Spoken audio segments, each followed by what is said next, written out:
Oke ya, kita lanjutkan session kedua ini untuk mata kuliah Bank dan Lembaga Keuangan Bukan Bank. Pertemuan yang ketiga kita akan coba lihat tentang produk-produk perbankan ya, tentang produk-produk perbankan.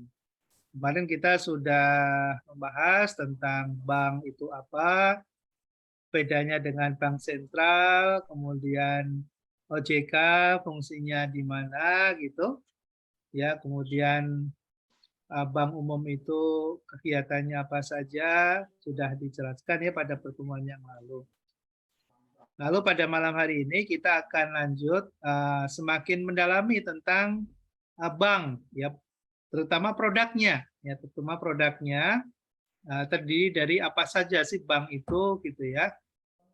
Nah, untuk mengetahui produk bank itu kita bisa melihat dari neraca sebetulnya ya, neraca atau balance sheet yang ada di bank itu akan bisa kita lihat dia punya produk apa saja gitu.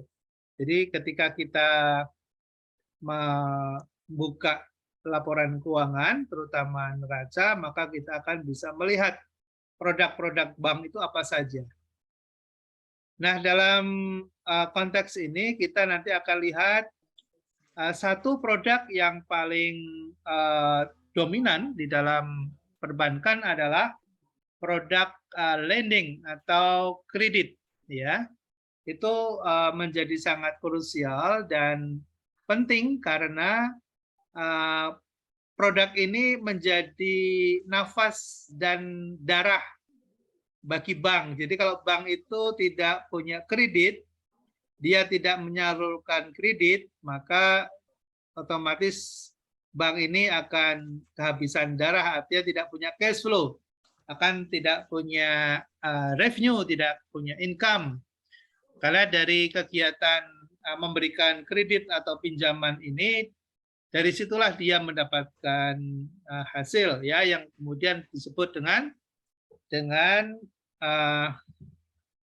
interest ya, dengan istilah dengan bunga gitu ya. Dari situlah bank dia hidup ya, dari pendapatan bunga itu atau interest based income ya, EB ya, EBA. Tapi bank ternyata juga tidak hanya sekedar mendapatkan bunga ya, dia juga bisa dapat pendapatan lain, yaitu pendapatan jasa atau fee ya, maka disebut dengan fee based income. Lalu di bank syariah gitu, dia lebih beragam lagi pendapatannya ya, selain berasal dari fee, dia juga bisa mendapatkan bagi hasil. Dia juga bisa mendapatkan uang sewa dari aktivitas sewa atau aktivitas ijarahnya. Dia juga bisa dapat untung margin karena jual beli. Ya, jadi bank syariah juga dia bisa mengenerate revenue gitu ya dari produk-produk yang dimilikinya. Nah, dalam konteks materi ini juga sebetulnya kita perlu memahami bagaimana prosedur dan kebijakan kredit ya, lending policies and procedures ya. Lalu kita juga mestinya memahami gitu ya dalam belajar tentang banking ini bagaimana pricing atau menetapkan harga suatu produk ya, misalnya interest atau fee oleh bank itu bisa dilakukan atau bisa diputuskan seperti apa. Itu juga menjadi bagian pengetahuan yang perlu dimiliki oleh seseorang yang belajar tentang perbankan ya, tentang banking. Dalam praktek perbankan ya, kita sering mendengar produk-produk lending atau kredit itu yang biasanya dibagi menjadi tiga ya, pada umumnya dibagi menjadi tiga. Ada yang disebut dengan komersial, ada yang disebut dengan retail, ada yang disebut dengan consumer, ya produk consumer atau produk konsumen, produk-produk konsumtif. Jadi lending atau kredit yang diberikan untuk memberikan pinjaman kepada yang membutuhkan, yang akan digunakan dananya itu untuk konsumsi, ya misalnya membeli kendaraan, membangun rumah, untuk membeli peralatan rumah, ya dan sebagainya, itu disebut dengan consumer, ya kredit consumer. Ada yang disebut dengan retail, ya retail itu seperti di dalamnya adalah microkredit, ya seperti di Bank BRI misalnya, itu ada mikro yang dijalankan secara individual, diberikan pinjaman kepada nasabah individual, ya kepada nasabah individual, itu disebut dengan retail. Lalu ada yang komersial atau corporate, ya. Nah, itu biasa ditujukan sasarannya untuk nasabah-nasabah corporate, ya misalnya perusahaan, ya. Jadi bank memberikan pinjaman kepada misalnya Bagio misalnya, dengan bank memberikan pinjaman misalnya kepada Astra, ya itu beda gitu ya. Kalau Astra itu adalah disebutkan corporate, tapi kalau misalnya pinjaman diberikan kepada Bagio misalnya, itu adalah retail gitu. Nah, ada istilah-istilah yang juga perlu diketahui ya oleh mahasiswa yang belajar tentang banking. Nah, tadi ada beberapa istilah yang sebetulnya sama maknanya. Ya, okay. Ada istilah kredit, ya, ada istilah loan, ya, ada istilah financing, ya, sebetulnya sama ya, atau lending, gitu ya, atau lending, gitu. Nah, ini di sini menggunakan istilah loan, ya, loan. Oke, loan atau kredit itu merupakan salah satu fungsi ekonomi yang dijalankan oleh bank. Karena dengan adanya kredit atau loan ini, bank akan mendapatkan apa tadi? Interest, ya bunga. Dan bagi negara akan membantu untuk melakukan proses pemerataan dan pertumbuhan serta pembangunan. Kenapa? Karena dengan adanya loan atau kredit ini, maka masyarakat yang ingin melakukan usaha tapi terbatas modal, dia bisa mendapatkan fresh money, dia bisa mendapatkan financing, dia dapat pembiayaan, dan bisa menjalankan bisnis dan usahanya tersebut. Nah, berarti di situ bank memiliki fungsi sebagai agent of development, ya sebagai agent of development, karena bank ketika dia memberikan kredit atau pinjaman itu masyarakat akan bisa mendapatkan penghasilan baru melalui usaha yang dilakukannya dan juga membuka lapangan pekerjaan, ya. Nah, bank dalam mengelola loan atau kredit, ya loan atau kredit ini dia harus berhati-hati ya, karena ketika dia tidak bisa mengendalikan risikonya, maka akan punya potensi menghadapi suatu kerugian, ya, yang kemudian sering disebut dengan kredit macet, ya kredit macet. Ya, kalau dia tidak berhati-hati, dia tidak menggunakan prinsip-prinsip kehati-hatian, maka berisiko menghadapi kegagalan, ya karena diakibatkan oleh kredit macet yang menumpuk. Itu masalah serius yang dihadapi oleh bank, ya ketika produk ini dijalankan. Nah, tadi jenis-jenis pinjaman atau loans pada umumnya dibagi seperti yang kita lihat di dalam slide. Ya, ada real estate loans, ada KPR, ada financial institution loans, jadi ada pinjaman kepada lembaga keuangan lain, misalnya bank memberikan kredit kepada leasing, ya, kepada perusahaan leasing, pembiayaan, misalnya bank memberikan kredit kepada koperasi simpan pinjam, misalnya bank memberikan pembiayaan terhadap modal Ventura, misalnya. Jadi bank itu bisa memberikan pinjaman kepada lembaga keuangan lain selain bank, ya.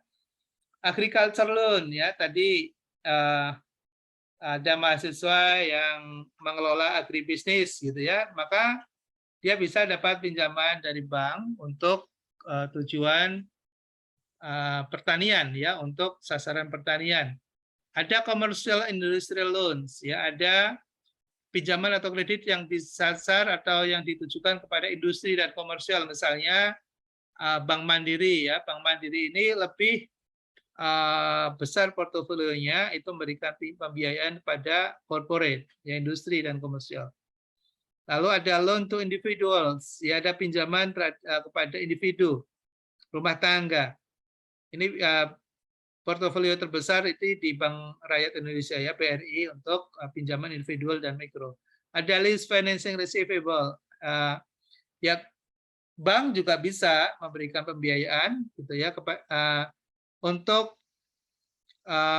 untuk lease, ya, untuk mengganti atau mengakuisisi account receivable atau invoice, ya, pinjaman terhadap invoice.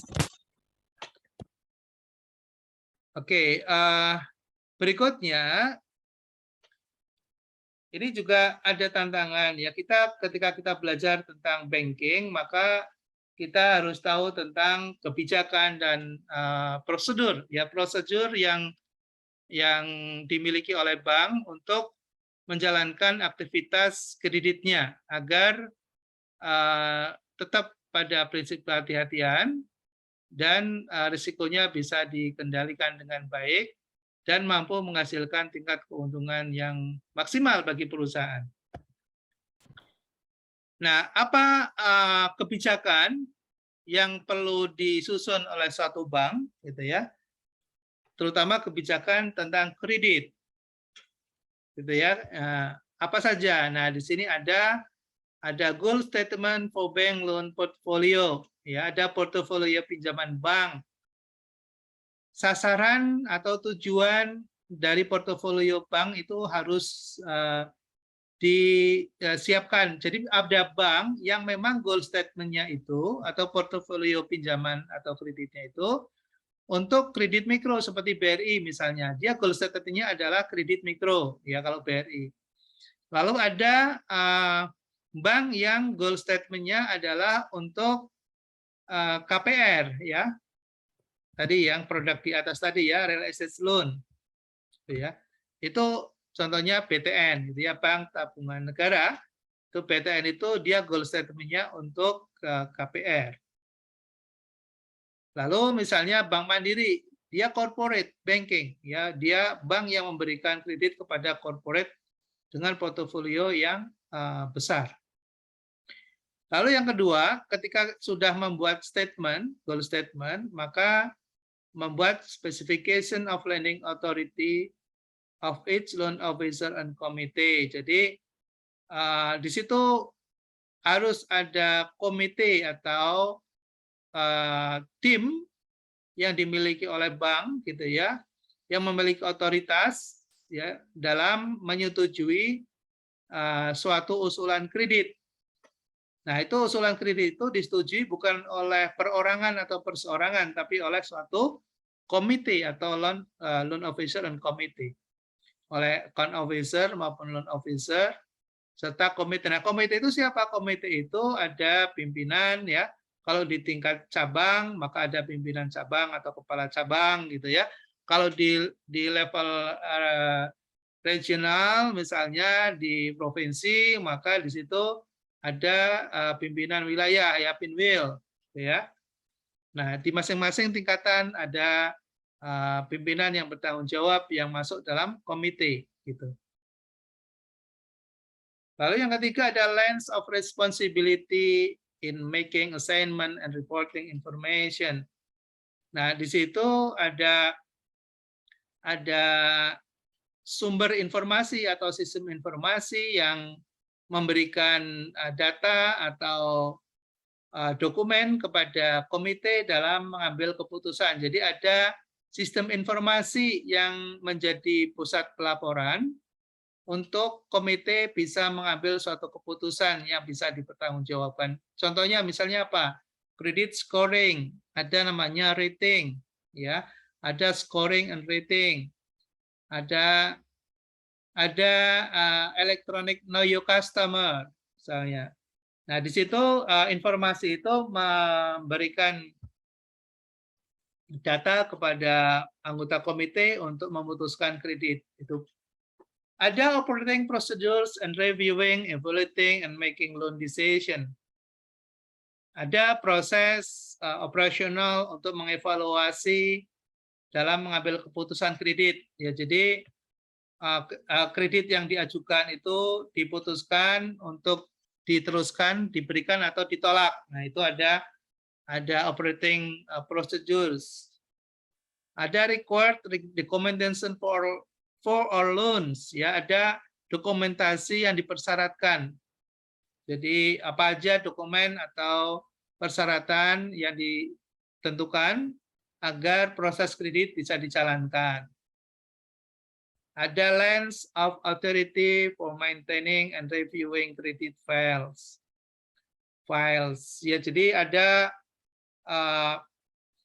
ada tim reviewing yang memiliki otoritas ya untuk mereview kredit-kredit, file-file kredit. Jadi semacam internal audit ya, semacam satuan pengendalian internal itu di dalam bank, kantor itu harus ada ya untuk menjaga agar para petugas kredit dan pengambil keputusan kredit itu tidak menyimpang dari ketentuan, ya. Lalu nomor 7 ada guideline for taking and perfecting collateral. Ya, di situ ada panduan juga ya untuk menentukan jaminan yang diperlukan. Ya, apakah jaminan atau kolateral dalam suatu pinjaman yang diajukan itu memenuhi syarat atau tidak. Policies and procedures for setting loans interest rate. Ada kebijakan dan prosedur dalam melakukan setting, ya, menentukan tingkat suku bunga. Jadi suku bunga itu kalau yang berbasis pada konvensional itu ada panduannya, gitu ya, ada prosedur dan panduan yang digunakan. Lalu ada statement and quality standard. Ya, ada semacam manajemen mutu ya untuk memastikan bahwa seluruh prosedur dijalankan dengan baik. Ada statement of upper limit for total loans outstanding. Ada juga informasi ya mengenai berapa outstanding kredit yang dipersyaratkan ya. Jadi misalnya semacam BMPK ya, batas maksimum pemberian kredit ya, BMPK, kalau di Indonesia namanya BMPK. Jadi satu orang itu maksimal bisa terima kredit berapa sih jumlahnya, plafonnya itu ditentukan. Termasuk description of bank principal trade area, termasuk wilayah jangkauan yang bisa dibiayai atau diberikan kredit oleh bank itu wilayahnya sampai batas mana itu ditentukan juga ya. Jangan sampai misalnya kantornya di Bogor tapi kok memberikan pinjaman kredit misalnya sampai ke Kalimantan misalnya. Ya, itu terlalu berisiko ya. Kemudian yang terakhir adalah discussion of the preferred procedures for detecting, analyzing, and working out problem loans.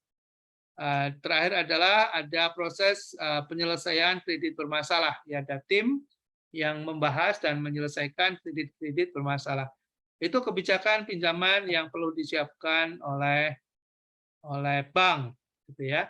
Lalu proses pinjaman tahapannya seperti apa, gitu ya. Nah, kalau kita lihat satu persatu, proses kredit itu diawali dengan pengisian aplikasi, ya. The customer fill out of loan application. Lalu setelah itu diinterview, ya. Setelah mengisi aplikasi permohonan kredit, lalu diinterview. ya, di interview. Kalau sudah di interview, lalu if a business mortgage loan is applied for a site visit, as usual meet an officer of the bank to assess the property. Jadi kalau misalnya dia punya jaminan, maka dia akan dikunjungi ya oleh petugas bank, lalu kemudian dilakukan assess ya untuk menilai berapa sih nilai jaminannya. Itu kalau bank pada umumnya dia akan melihat juga selain nominasi pinjaman yang diajukan, juga garansi atau kolateral yang dimiliki oleh calon debitur itu berapa nilainya. The customer is asked to submit several crucial documents. Jadi selain itu juga meminta beberapa dokumen penting ya, seperti misalnya financial statement, laporan keuangan misalnya. Lalu berikutnya the credit analysis division of the bank analysis. Lalu kemudian dianalisis ya, apakah diberikan rekomendasi untuk diproses lanjut atau tidak. Nah, recommendation goes to the loan, ya, recommendation goes to the loan committee for approval. Lalu kemudian ada rekomendasi, ya, rekomendasi oleh komite untuk disetujui, ya, disetujui atau tidak. If the loan is approved, the loan officer check on the property. Kalau misalnya disetujui, maka petugas bank, ya, petugas bank yaitu loan officer atau account officer atau petugas lapangan melakukan cek, ya, cek terhadap collateral dan kemudian immediately access to the collateral. Lalu juga secara cepat gitu ya melakukan assess, ya, apakah ada loan agreement of defaulted, ya, apakah apakah ada pinjaman yang bermasalah atas nasabah tersebut gitu ya. Nah, jadi dipastikan dulu bahwa jaminan itu posisi yang aman, ya, tidak ada klaim oleh bank lain gitu ya. Nah, disitulah yang kemudian diputuskan apakah nasabah ini akan diberikan pinjaman atau tidak gitu ya. Itulah step in lending proses pada bank umum, ya, pada bank umum atau commercial bank.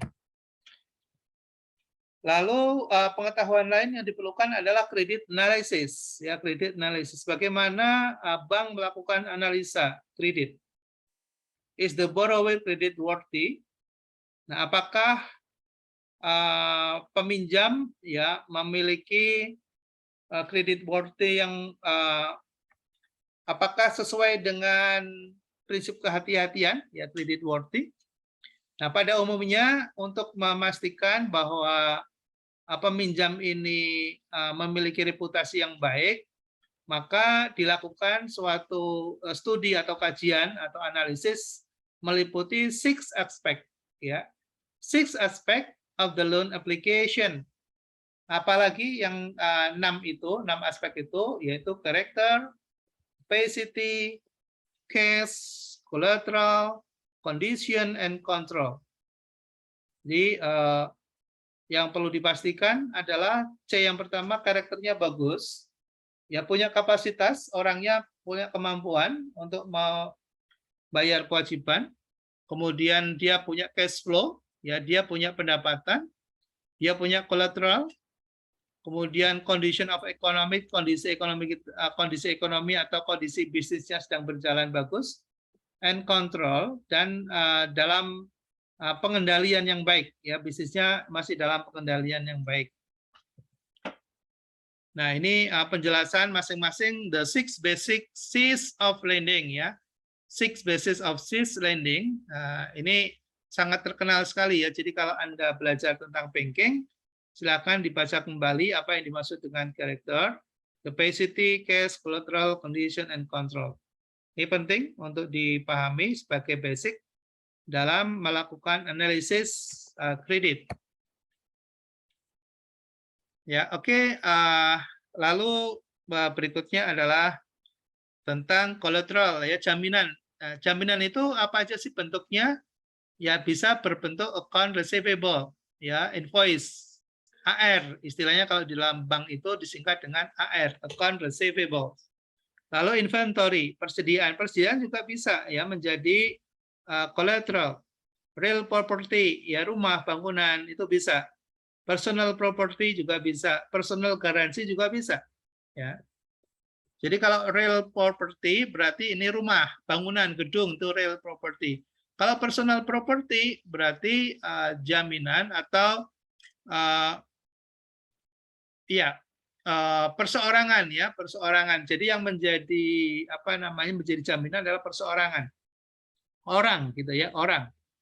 Kalau personal garansi orang lain yang memberikan garansi atau jaminan. Lalu ada rumusan-rumusan atau formulasi dalam menilai tingkat kegagalan bisnis, ya antara lain misalnya menggunakan Altman-Sheet Score. Ya mungkin dalam kesempatan lain, mudah-mudahan Anda bisa mempelajari lebih dalam terkait dengan Altman-Sheet Score ini. Ya Altman ini seorang ahli matematik statistik ya yang berhasil dapatkan Nobel juga ya untuk bidang matematik. Dia melakukan research ya terhadap bank lembaga keuangan yang gagal dan kemudian dia menemukan suatu pola ya suatu pola yang kemudian disebut dengan Altman-Sheet Score. Ya, ini beberapa tulisan saya ada di jurnal internasional yang saya ambil dari Altman-Sheet Score ini. Ya. Nah ini kalau kita punya laporan keuangan, lalu kemudian kita masukkan ke dalam formulasi X1, S2, S3, dan seterusnya ini, lalu nanti Z-nya ini akan muncul angka. Angkanya itu kalau dia ketemu 1,8 atau di bawahnya, maka itu bisnis akan gagal. Lalu kalau dia di atas 2,9, maka dia akan running. Ya. Jadi kalau Z-nya ini di atas 2,9 atau 3 ke atas, maka bisnis akan running well. Ya, tapi kalau dia berada di angka 1,8 sampai 2,99, maka dia di zone of ignorance, ya, ignorance. Jadi dia ada dalam suatu wilayah yang berbahaya atau berisiko gagal. Nah ini menarik ya, Altman-Sheet Score ini menarik dan cukup populer pada saat ada krisis moneter ya. Karena beberapa lembaga keuangan itu akan dilakukan assess apakah menghadapi kegagalan atau masih running well ke depan. Oke, saya kira sampai di sini dulu. Terima kasih atas perhatiannya. Udah jam 9 ya. Sebelum saya tutup, ada yang mau bertanya, silakan. Saya Pak. Silakan Mas Eko. Ini mungkin entah ada konteks atau enggak Pak ya mengenai perbankan, cuman sedikit bergelitik. Kalau tentang pinjol itu masuknya dalam kriteria apa Pak? Walaupun dalam pengawasan OJK. Kan ada yang resmi, ada yang enggak tuh Pak. Iya. Iya. Kurang lebih seperti itu Pak. Ya Mas Eko. Jadi dalam perkembangan teknologi digital, ya 5 tahun yang lalu ya 2016 itu ada Sandbox Innovation of Technology 4.0. Jadi teknologi masuk ke ranah financial institution. Dia memiliki suatu kerangka atau platform yang langsung bisa diakses oleh customer, oleh publik, oleh masyarakat untuk mendapatkan services di sektor keuangan, baik pinjaman, terutama pinjaman ya, terutama pinjaman. Nah, itu sampai 2018 oleh Otoritas Jasa Keuangan itu diuji coba ya, di trial. Nah, lalu running di 2019. Jadi 2019 sebelum ada pandemik itu pinjol sudah diregistrasi atau didaftar oleh OJK. Lalu 2020 diberikan lisensi apabila standar teknologi yang digunakan itu sesuai dengan ketentuan dan persyaratan yang sudah ditentukan oleh Otoritas Jasa Keuangan. Nah, ini sebetulnya ada dua bentuk, ya, ada dua bentuk, yaitu dalam bentuk payment, ya, payment gateway itu yang di bawah pengawasan Otoritas Moneter. Kemudian ada yang dalam bentuk financial technology, ya, dan dalam bentuk teknologi keuangan. Jadi platform itu memberikan penawaran pinjaman dan melakukan transaksi pinjaman yang kemudian disebut dengan pinjaman online atau pinjol. Nah, pinjol ini kalau dia terregistrasi dan mendapatkan license dari OJK, maka dia beroperasi secara formal. Secara formal artinya dia punya standar-standar, baik standar tingkat suku bunga, standar teknologi yang digunakan, kemudian ada perlindungan konsumen, gitu ya, dan juga ketentuan-ketentuan mengenai praktek-praktek dan code of conduct, ya, terkait dengan etika itu diatur oleh Otoritas Jasa Keuangan. Tapi karena kecanggihan teknologi itu, ada yang beroperasi tanpa meminta izin kepada OJK, sehingga dia tidak menjalankan standar-standar dan ketentuan code of conduct yang dimiliki oleh Otoritas Jasa Keuangan. Nah, itulah yang kemudian cukup ramai dan meresahkan masyarakat karena dia tidak di luar pengawasan OJK, dia menjalankan praktek-praktek sendiri dan menggunakan, ya, berbagai cara dalam rangka untuk baik mendapatkan mengakuisisi konsumen itu sendiri dengan cara yang ilegal. Dia beli data-data di ya di black market, gitu ya, data-data di pasar gelap, lalu kemudian menggunakannya untuk menawarkan produk-produk mereka ke sasaran-sasaran, ya, termasuk mungkin ke kita juga, gitu ya, kita pernah ditawarin pinjol, gitu. Lalu ketika terjadi transaksi misalnya, maka mereka tanpa punya etika ketika menagih, ketika menggunakan segala data yang mereka dapat di black market itu untuk menginterogasi, untuk menekan, gitu ya, untuk mengintervensi dan sebagainya, itu mereka jalankan itu. Nah, jadi intinya bahwa fintech, ya, fintech itu sekarang ada 4 macam fintech, ya, financial technology. Jadi ada peer-to-peer lending, ya, ada P2P, ada P2PL, lalu ada crowdfunding, ya. Jadi kalau P2P itu financial technology itu sebetulnya dia tidak boleh memberikan pinjaman langsung, ya, kepada para nasabah, gitu. Nah, P2P itu jadi ada pemberi pinjaman, jadi bukan perusahaan fintech-nya yang beri pinjaman. Jadi ada investor, ya, investor. Nah, investor itu lalu masuk ke dalam platform. Nah, kemudian ada calon-calon peminjam, gitu ya, calon-calon peminjam. Nah, platform atau fintech itulah yang mempertemukan antara investor dengan para debiturnya, gitu ya. Antara kreditur dengan debitur itu dipertemukan di dalam platform yang namanya peer-to-peer lending namanya. Itu jenis yang pertama. Jenis yang kedua ada namanya crowdfunding. Jadi satu orang dibiayai rame-rame oleh investor. Jadi kita punya proposal bisnis, lalu kemudian kita masukkan ke platform crowdfunding, lalu kalau dianggap layak, para investor yang tertarik itu nanti akan membiayai bersama-sama. Jadi satu debitur dibiayai oleh banyak orang, sehingga risikonya menjadi tersebar, ya, tidak mengumpul jadi satu. Itu crowdfunding. Kemudian ada invoice, ya,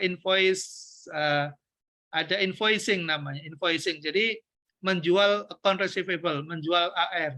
Jadi perusahaan-perusahaan yang dia kesulitan cash flow, ya dia punya produknya sudah terjual, tapi belum dapat pembayaran. Nah, di situ ada namanya invoice, ya. Dia punya invoice, dia punya account receivable. Nah, lalu untuk mendapatkan pembiayaan jangka pendek, dia bisa masuk ke fintech, ya, namanya fintech invoice atau factoring, ya, factoring financial technology namanya. Oke, mungkin ada kesempatan lain ya. Itulah Mas Eko. Jadi di dunia financial technology udah berkembang sangat pesat. Nah, sekarang yang terkenal itu BNPL namanya, ya. Buy Now Pay Later, ya, atau Pay Later. Ya, disingkat dengan Pay Later. Jadi ya mungkin sudah ada yang pernah memanfaatkan ya. Mbak Ana udah pernah Pay Later? Beli Pernah Pak dulu. Oh, pernah ya. Shopee. Kita Sekarang udah enggak Pak, udah enggak. sudah enggak ya. Tapi Dulu pernah sebelum corona Pak. Ya. Pernah dulu sebelum corona. Nggak apa-apa, yang penting kita sudah pernah mencoba. Jadi namanya user experience, ya. Jadi namanya user experience. Jadi kita sebagai user punya pengalaman gitu ya. Jadi jangan sampai misalnya Mas Eko nanyanya macam-macam belum pernah nyoba. Coba dulu Mas Eko. Udah Pak, udah nyoba Pak. Oh, sudah. Berarti Pak Eko udah nyobain pinjol ya Pak Eko? Udah nyobain. Karena ini apa namanya, makanya saya kebetulan sebagai membicarakan ini, kalau dari segi legalitas ya kita nggak tahu ya benar apa enggaknya. Nah, yang jadi polemik adalah di saat mereka itu menagih, pertama sangat luar biasa sampai viral juga kan ya, sampai ada nasabah yang sampai bunuh diri lah atau stres karena terlalu teror. Dan begitu sampai menggunakan cara menteror bukan hanya yang nasabahnya, tapi semua lingkup keluarga, entah dari keluarga atau teman-temannya yang terhubung dengan nasabah tersebut diteror semua, kategori teror berarti ya. Terus yang menggelitik lagi, kan berarti kan pada gagal bayar semua tuh, berarti dia kan kehilangan duit, kehilangan modalnya. Yang seperti tadi Pak Bagi bilang kan, bank itu akan terjadi kolaps apabila tidak ada pergerakan dari cash flow tersebut. Apalagi sampai sudah mengeluarkan sekian dananya tapi tidak balik. Nah itu kan akan goyang. Nah itu yang jadi menggelitik karena pinjol-pinjol yang nggak resmi itu kan akhirnya kan jadi seperti itu. Hingga bergantian lah hilang satu tumbuh 1000 pinjol-pinjol seperti itu. Maka saya mempertanyakan seperti ini Pak. Begitu Pak. Terima kasih atas penjelasannya juga semuanya Pak. Ya, makasih Mas Eko. Terima kasih semuanya. Kalau tidak ada pertanyaan lain, kita akan akhiri sampai di sini. Terima kasih atas atensinya. Nanti kalau ada tugas, saya umumkan ya di grup. Oke, terima kasih. Ya, saya akhiri dengan bacaan hamdalah bersama-sama. Alhamdulillah. Alhamdulillah. Terima kasih Pak. Terima kasih. Terima kasih semuanya. Makasih Pak. Ya. Assalamualaikum warahmatullahi wabarakatuh. Selamat malam. Waalaikumsalam warahmatullahi wabarakatuh. Waalaikumsalam warahmatullahi wabarakatuh. Izin saya tutup.